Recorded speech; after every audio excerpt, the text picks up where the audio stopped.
We know very well that Korach's rebellion was misguided when we see the people who brought the Keteros on his behalf are burnt up in fire and when he gets swallowed in the ground.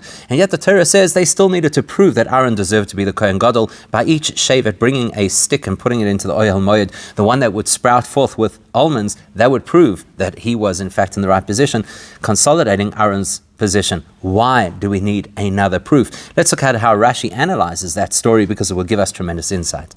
Kvarnes work over Rabbis, the Rebbe has explained numerous times. So Rashi befirush alaterim yashves kol ashayla soiles b'pshute shel mikra leben chomish lemikra. Rashi's intention is to address any questions that a 5-year-old learning the simple understanding of the pasuk would have while learning the pasuk. If you do have a question on the pshat of the pasuk,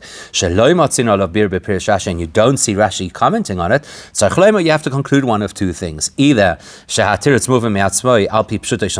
it's a self-evident resolution to the question, or Rashi has given us information either in context or in a different place, and that information would resolve the question for us. With that in mind, let's have a look at what Rashi says in our parasha. The parasha is saying, after the Torah tells us about Korach and his followers being swallowed in the earth, that the earth opened its mouth and swallowed them up. The purpose of which was that people would know that Moshe says, the Eibishter sent me to lead you, and to do all of these things, make all of these appointments. As Rashi says, that I was on Hashem's instructions when I appointed Aharon HaKohen to be the Kohen Gadol. Plus, in addition to that, we see the punishment of the people who were burnt up when they brought the Keteros. The pasuk tells us a fire descended from heaven and devoured the 250 people who brought Keteros. That proved that the person that the Eibishter has chosen, i.e. Aharon HaKohen, he's the holy person, he deserves his position, and everybody else is destroyed. And then after that there was still a plague that affected people, and eventually the Torah Mesupar Oides Korach Mate Aharon tells us about the sprouting of almonds on Aaron's staff that was put into the Ohel Moed. And that really doesn't seem necessary. Why was it not good enough to have these incredible signs? Fire burning people up, the earth swallowing people. Surely that would have been sufficient to neutralize the complaints that people had about Aharon being the Kohen Gadol. Why is it necessary for another proof that Aaron's staff will blossom? So let's have a look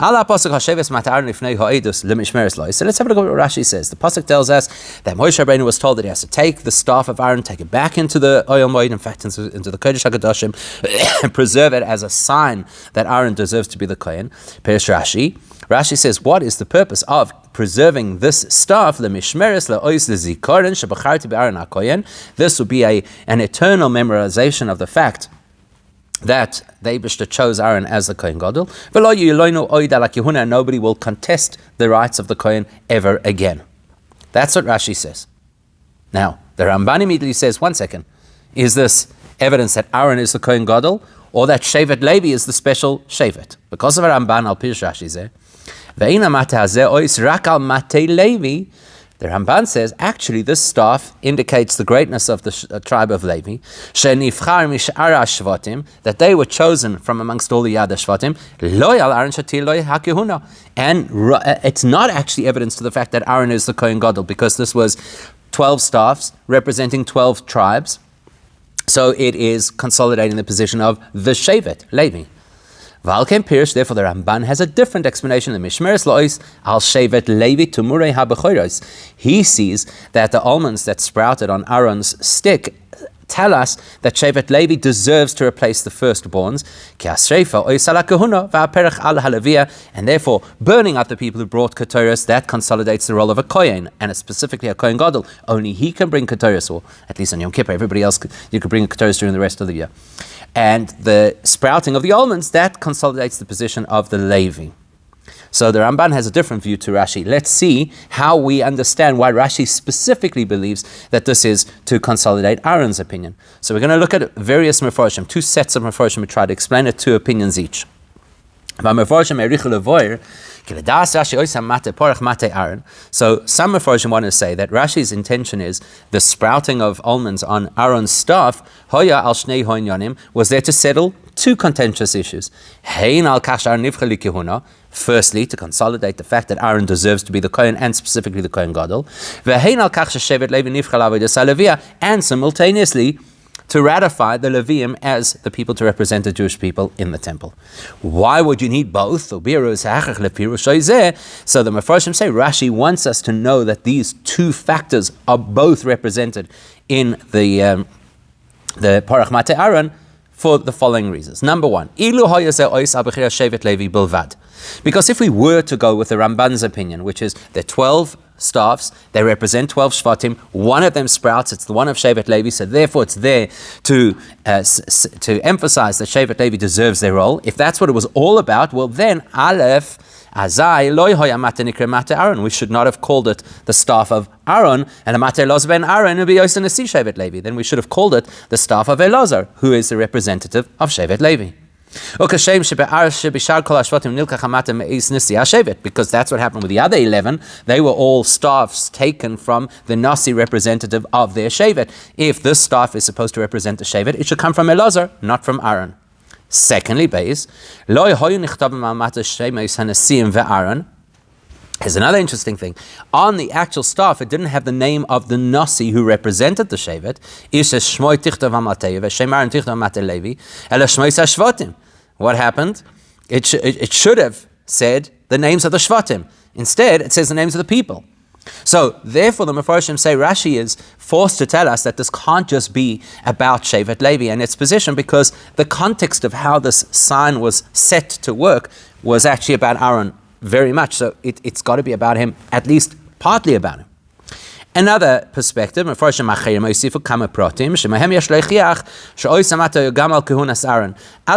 say, well, there are hints in the way the story is told that allude to the fact that obviously this is about Aaron's position as well, or possibly primarily about Aaron's position. Where the sprouts came out of the staff was in the letters of Aaron's name, not on some random place on the staff. And secondly, the lashon, the expression the Torah uses, that it budded, that alludes to the Kahuna Gedola, which of course is represented by the tzitz, the band that the Kohen Gadol wears on his forehead. And the various others that the Mepharshim bring as well. Now, these are all great insights. They only have one common problem, and that is, there's absolutely nothing in Rashi's language that even hints at any of these suggestions. So if that's the case, we're back to square one. We have to understand, even if you were to adopt all of these insights of the Mepharshim, that there is an abundance of insinuation that the purpose of the staff sprouting almonds was to verify Aaron's position. Still, we're back to square one. Why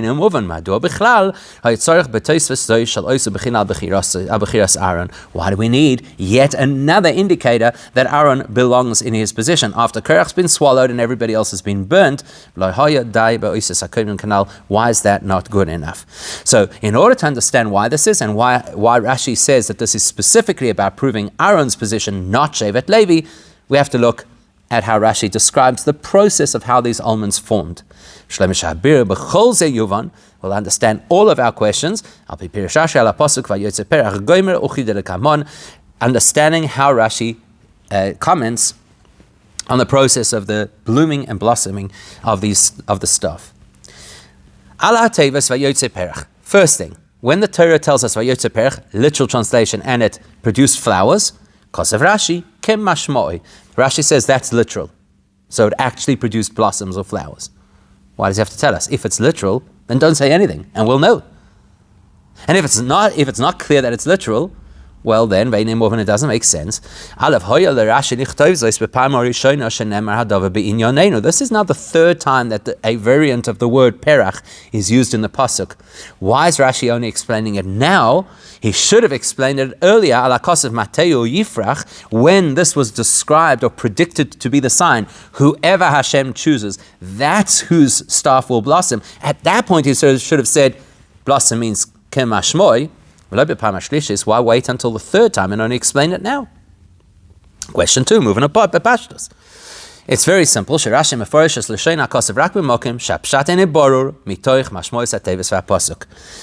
will only explain something if it's not simply understood from either the translation or the context. But if the words make sense, which means if I know what the words are or the context of the words are, I understand what's going on. And Rashi doesn't say anything. Because you don't have to explain something that is self-evident. So Rashi doesn't have to say literal. Well, if it's literal, don't say anything. Then we'll know that it's literal. On the infrequent occasions where Rashi does say, well, actually, it is literal, or as it sounds, that's because you would have thought otherwise. You would have read this word and thought it was non-literal. That's why Rashi has to tell you it's literal. So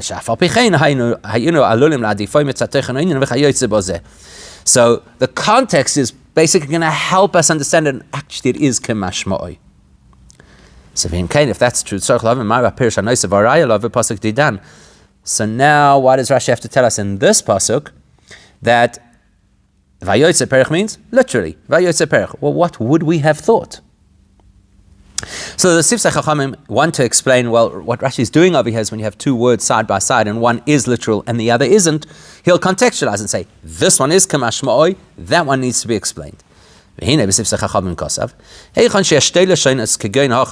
you have two expressions, like we have over here, Korach, which is the one expression, v'hadar vayotze tzitz, which is another expression, both of which are about the production of the flowers, blossoms, buds on the stick.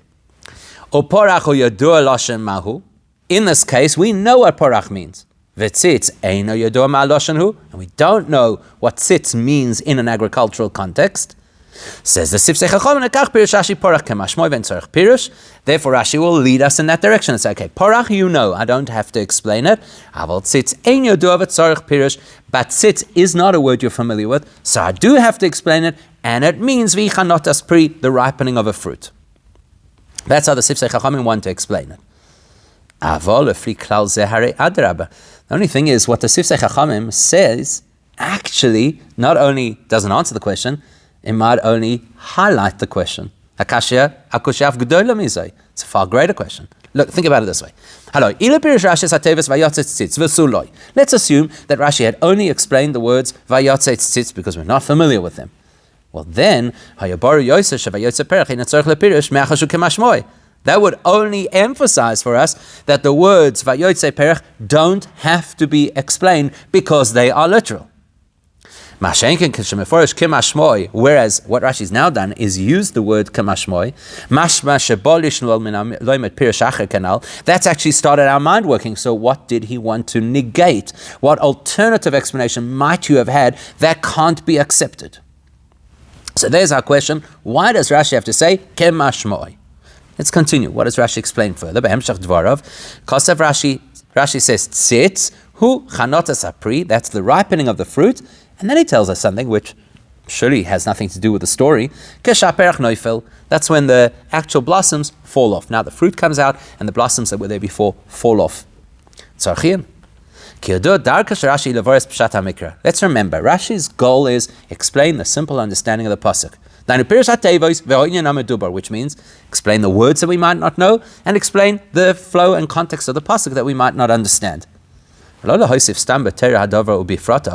Rashi's job is not to give detailed descriptions of elements that appear in the story. Unless those details are critical to understanding the simple meaning of the pasuk. So in Ken Sachlavin, if that's the case, what's going on over here? Why is it directly relevant to our conversation here about proving Aaron's position to know how almonds ripen? To know that the fruit ripens and at that time the blossoms fall off. Why is that important? I mean, it's nice to know. It's not a botany class. Next question. Rashi continues, that it produced almonds. Says Rashi, when it was possible to identify what fruit was on this staff, they could identify that it was almonds. The expression vayigomol is similar to the expression of weaning a baby. And then Rashi proves it from a pasuk in Yeshaya that this expression works also for trees, where it talks about exactly this principle of kind of becoming independent of the buds that were the first step of the process. Now we know, and we've discussed this previously, Rashi's language is so absolutely precise. And we have to ask, we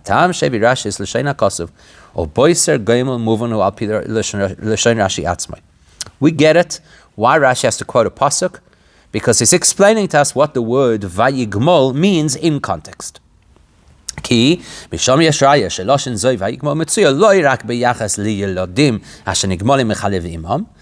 is illustrating to us that the word vayigmol is not limited only to a child being weaned off his mother's milk, but it's actually an agricultural or botanical term as well.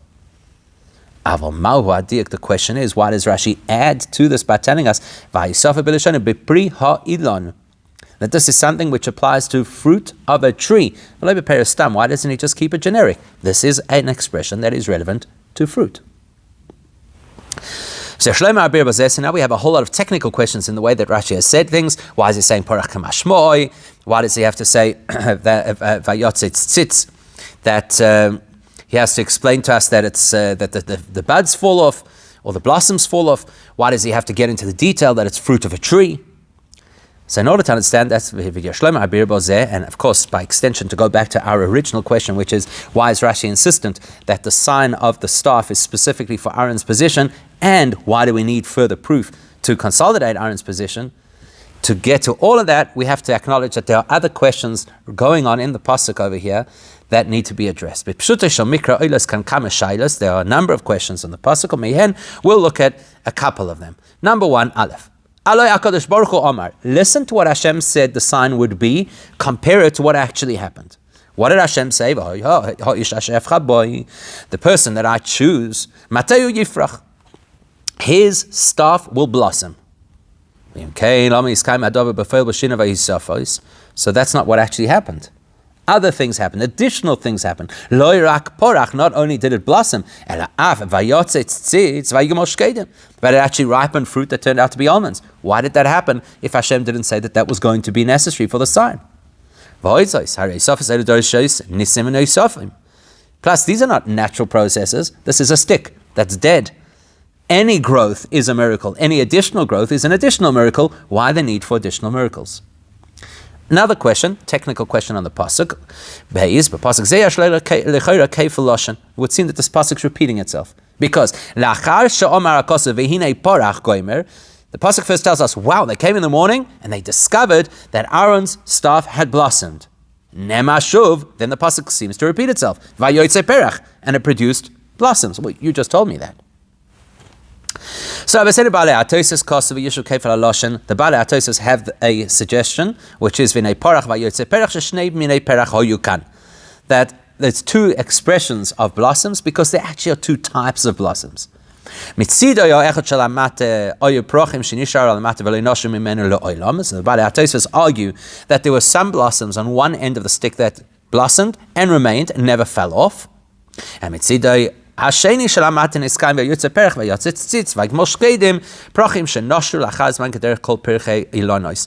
the other end, or another part of the stick, were blossoms that actually fell off when the fruit ripened. So Korach and Korach, because there's two different kinds of blossoms. It's a great explanation, doesn't work with Rashi. You cannot squeeze this thinking into Rashi's words.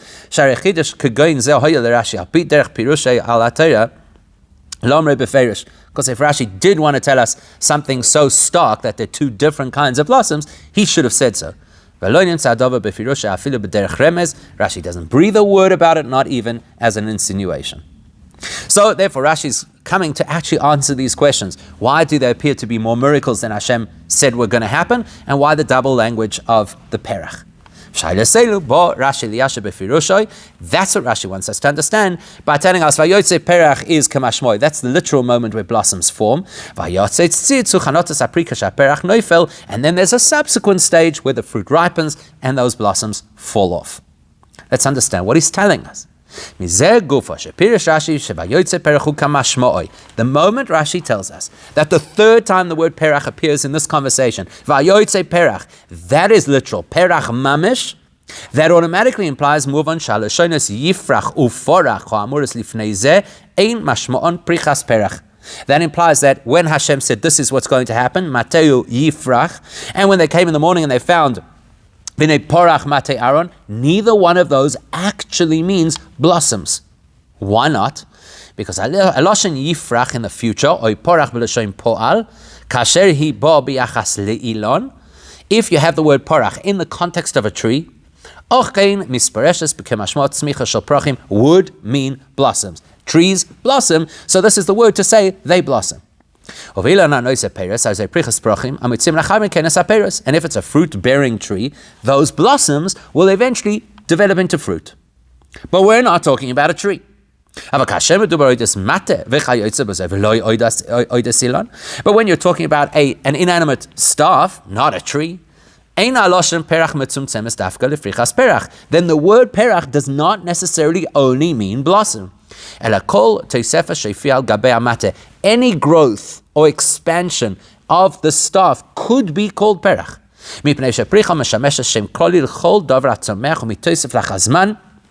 Because the word perach could also mean anything that grows or is added through a, so to speak, organic process to an existing entity. Like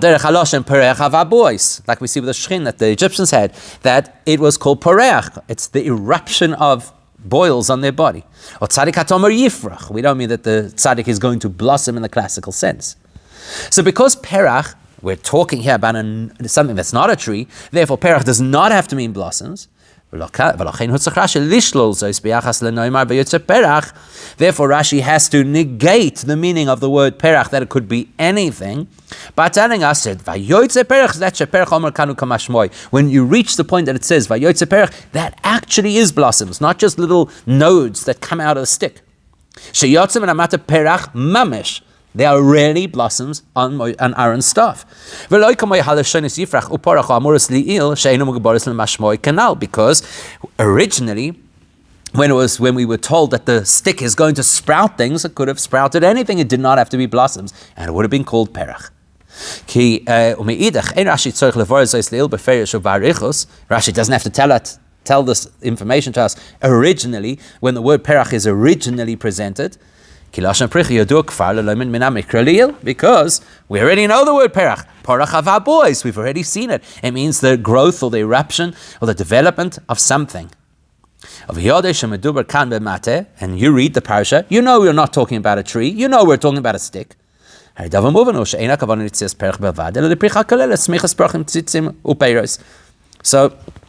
you're talking about a stick and you're talking about the word porach. Could be anything that grows on the stick. Could be nodes, could be fruit, could be blossoms.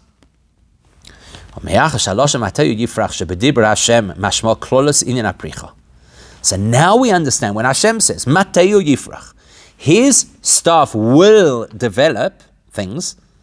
That talks about really the whole process in one word. It starts with the original blossom, and it's actually describing everything that's going to happen all the way to the end. So there's no longer a problem between saying, well, Hashem only said it was going to blossom, but look, it blossomed and it produced fruit, and the fruit were almonds. No, porach means anything that expands onto the stick.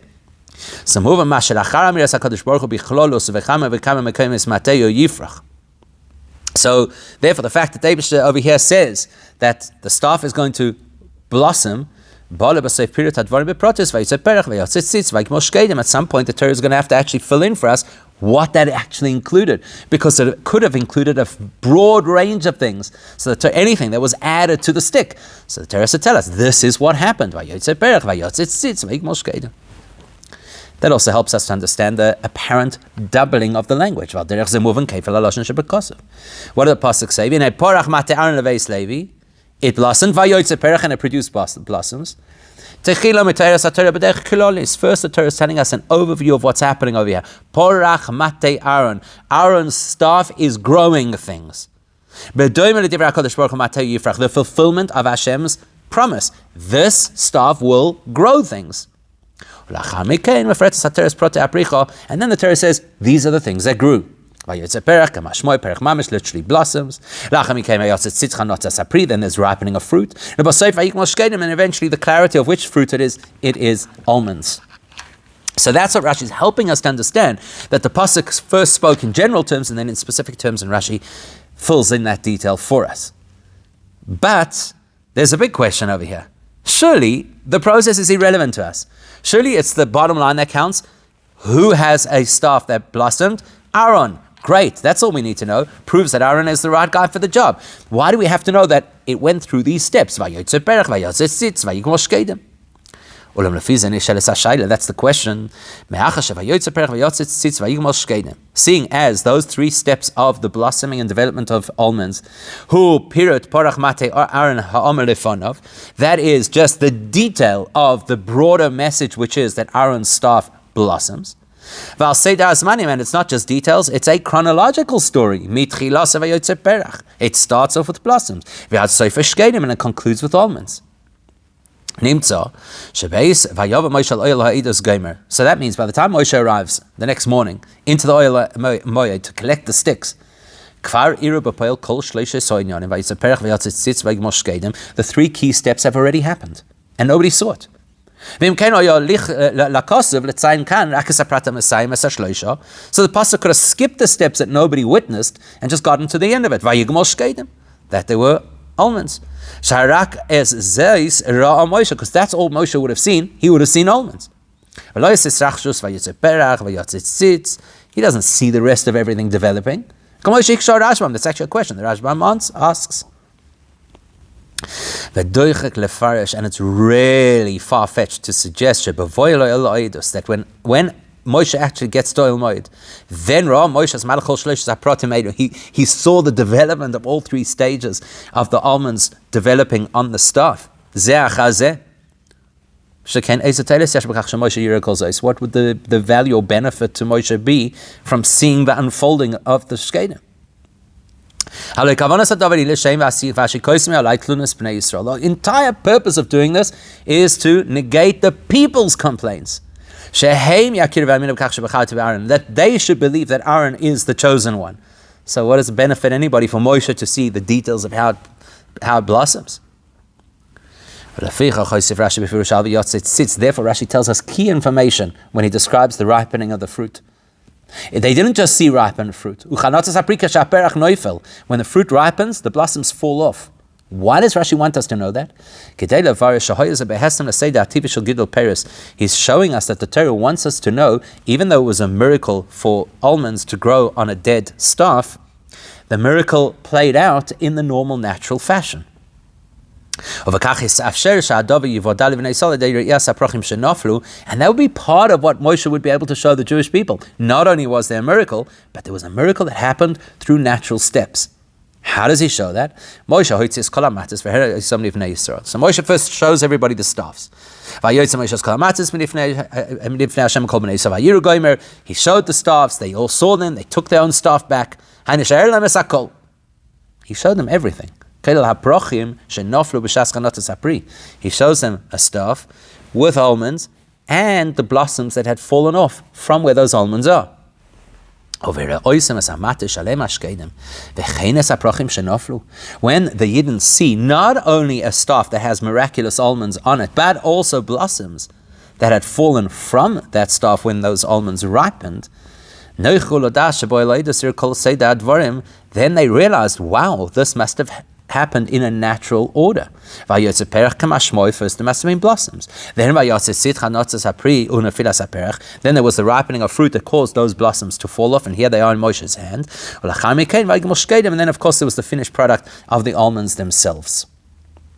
So now the Jews see not only is there a miracle, but a miracle that played out in the natural order, which of course raises the question, why is that important? Why did the Yidden have to be aware of the fact that the way that these almonds developed on the staff was natural? Why is it important for them to even know how almonds develop? The fact that a staff produced almonds is a massive miracle. Surely, if they were on the smate, on the stick, they were just finished product almonds, that would have been good enough. Move on. There are other Mefarshim. We're going to look at the Radak in particular, and they give a reason why this happened in this particular way. It's not going to work with Rashi's approach.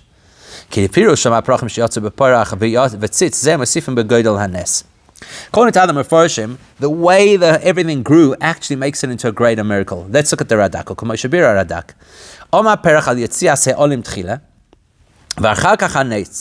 The way the Radak understands it is, first there were twigs that came out, and then buds on the edge of those twigs.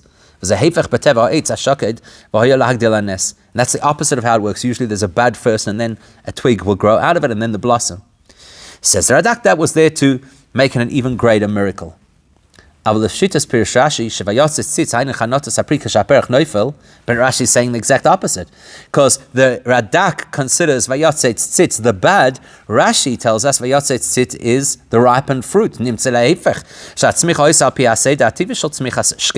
Rashi is actually emphasizing dafka that the order of how everything developed on the staff is the natural order. So then we have a question. If the objective of all these steps is to make it a greater miracle, well then actually it should have been reverse steps. Then Rashi should have gone with the view of the Radak that it was an unnatural process, and that would highlight the miracle. And if those three steps of blossoms, ripening, and then shkedim are necessary, well then surely, if the purpose is to have almonds, we don't need those three steps. So why are those three steps necessary? Now we're at the point where we can answer the biggest question we had right from the beginning. Why do we need another proof that Aharon deserves his position? And why is this that proof? So, the fact that all of Korach's people were swallowed into the earth, and not only them, but also their possessions, that proved to everybody, as Moshe says, that the Eibusha directed me to do all of these things. I didn't make it up.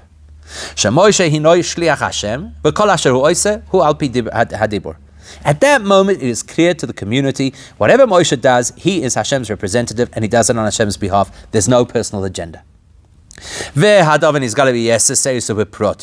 That theme is then reinforced, and even in greater detail, by when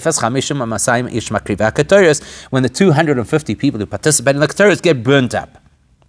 Why? Because that proves not only is everything that Moshe does on Hashem's instruction, but specifically that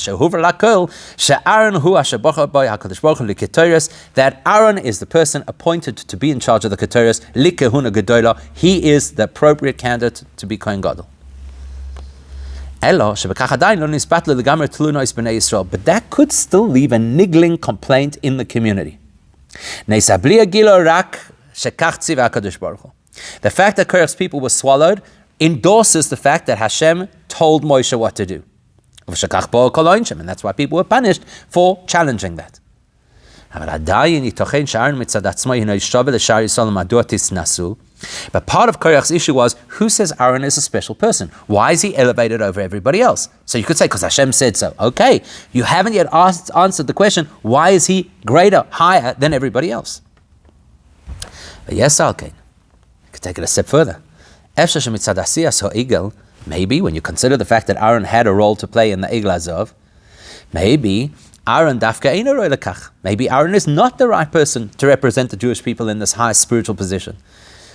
And maybe other people are better suited for him, for the job. In fact, there's another consideration. Maybe the reason why Hashem said Aharon should be the Kohen Gadol was maybe it's because Moshe Rabbeinu davened really hard, let Aharon have this position. In other words, there's still a doubt in people's minds. Maybe Aharon isn't the best person for the job, but the Eibishter arbitrarily decided this is what it has to be. That's why we need the sign of the blossoming staff. A staff in its natural context cannot produce blossoms or fruit. Not possible. The only way it can happen is because Hashem wants it to. On the other hand, when they saw the miracle of the staffs, everybody had to recognize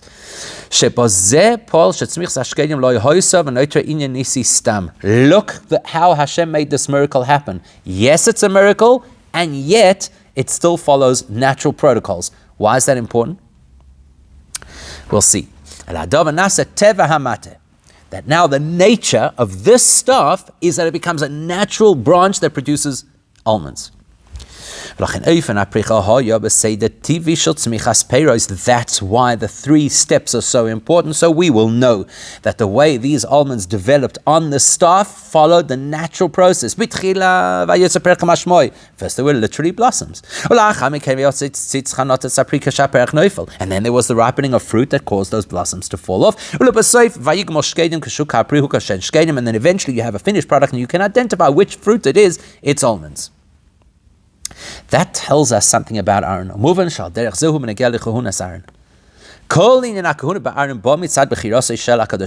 question that Aharon HaKohen is the Kohen Gadol because Hashem chose him, as the pasuk says, the person I will choose, his staff will blossom. That means the Eibishter chose Aharon.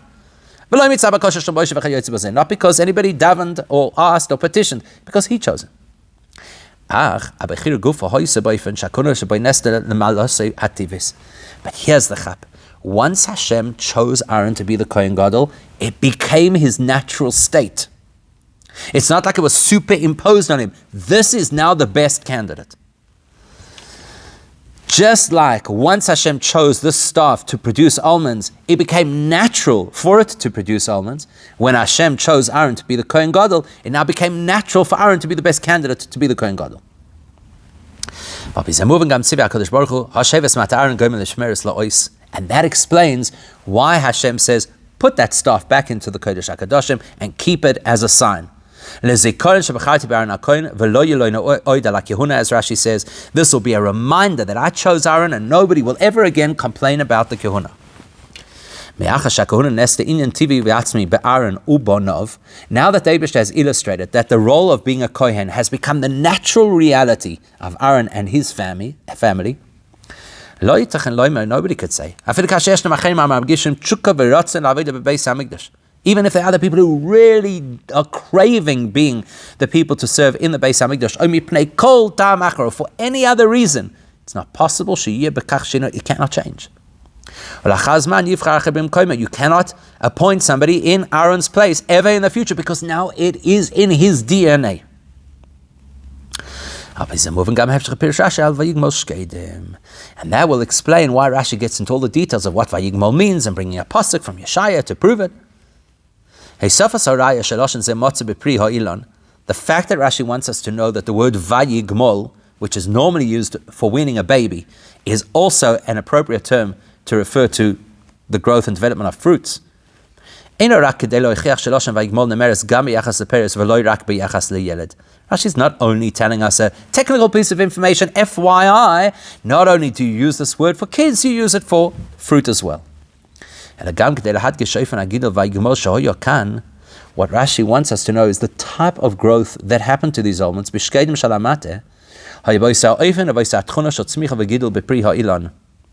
He wants us to know, Vayigmol is a word for how things grow on a tree. These almonds were not on a tree. They were on a staff. Yet they grew in the way that fruit grows on the tree. And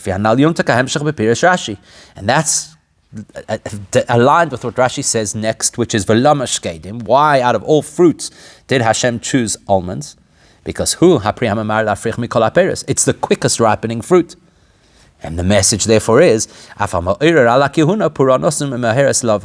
if there is somebody who contests the kahuna, the repercussions come quickly, just like the almonds came quickly. Because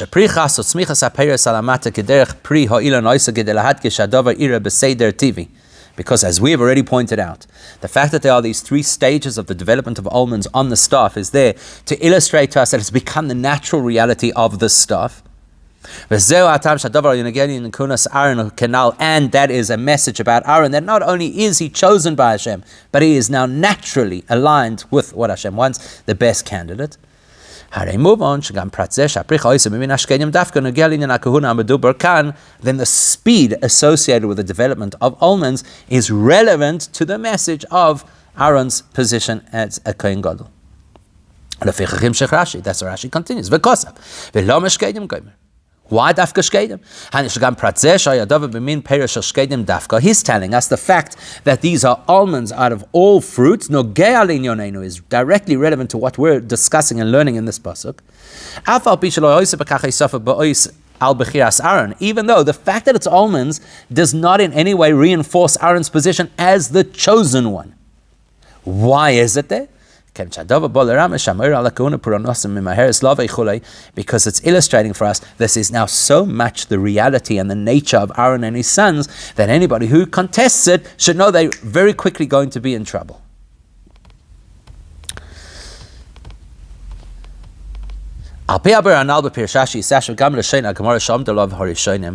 This is going to give us an insight into something that we're told in the Gemara about what happened eventually to the staff, and questions about how the Gemara describes it that the Mefarshim try and understand. You'll see how Rashi resolves these issues. The Gemara tells us, Misha Nignaz Aharon, when the Aharon was hidden before the destruction of the first Beis HaMikdash, one of the things that was hidden together with the Aharon was the staff of Aharon with its almonds and its blossoms. So the commentaries ask this question on the Gemara.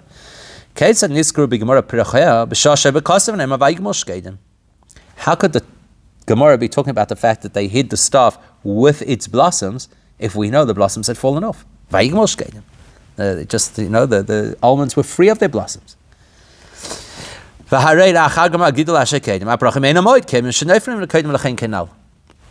the time you have ripened almonds, you no longer have blossoms. How could it say that they hid the staff with almonds and with blossoms? That's self-contradictory.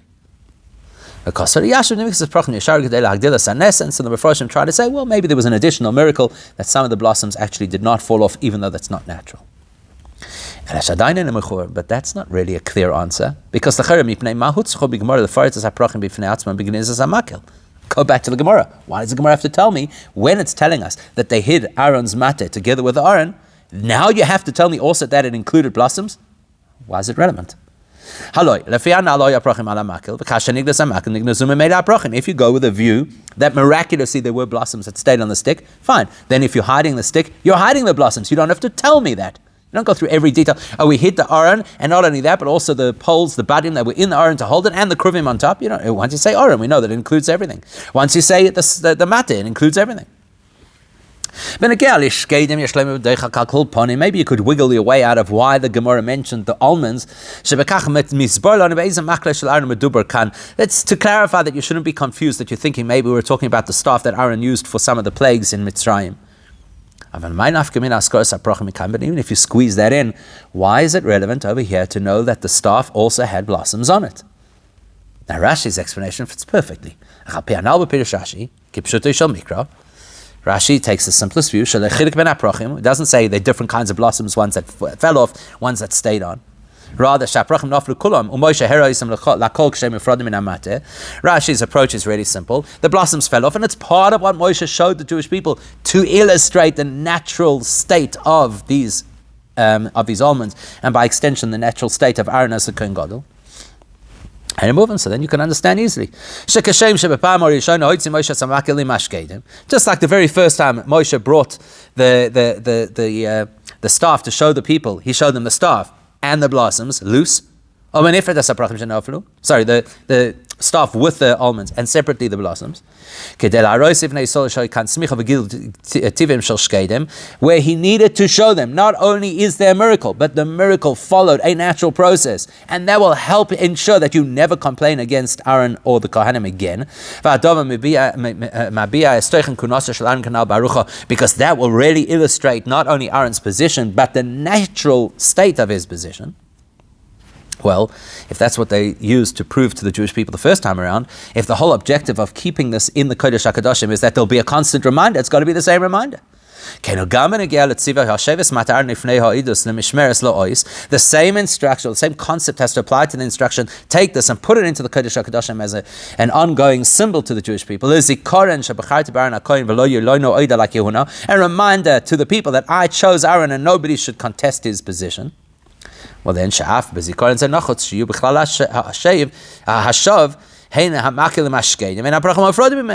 then, logic says you've got to have all the components that are going to remind us of Aaron's position, both the staff that has the almonds and the blossoms that fell off.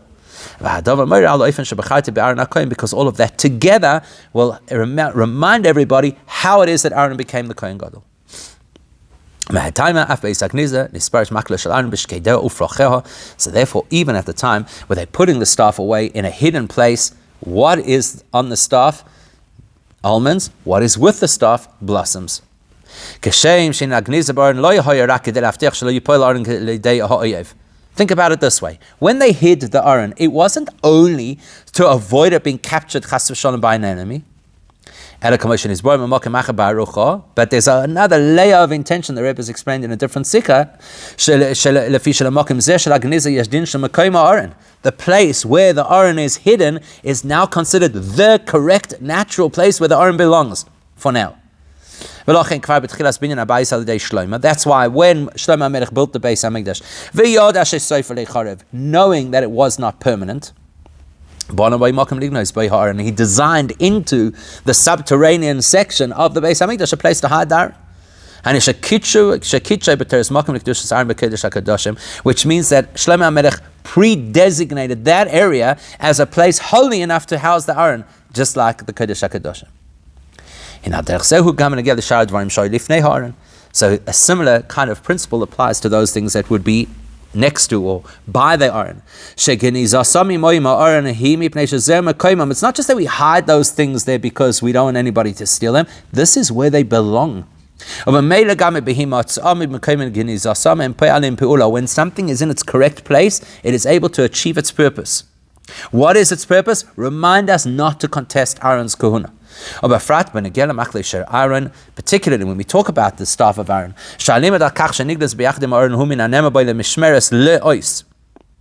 How do we know that the staff of Aharon had to be hidden together with the Aharon? Because we're told that the purpose was lemishmeres lois, that it should be kept as a sign. That tells us that's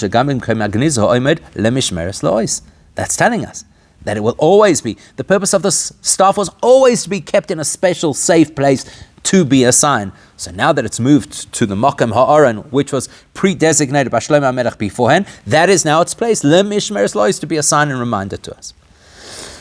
Therefore, the Gemara didn't just simply say that the staff of Aharon was hidden away, but specified that it included its almonds and its blossoms, in order that we should know the kahunas Aharon belongs to Aharon. Right now, all of those things and what they represent are hidden from the eye. They'll be revealed when Mashiach comes. Where we talk about the time of Mashiach as this time of a tzaddik blossoming. At that time, when Mashiach comes, we'll restore kahuna to its original status, and Aaron's staff will, so to speak, blossom, and that should happen b'meheirav yameinu mamash immediately.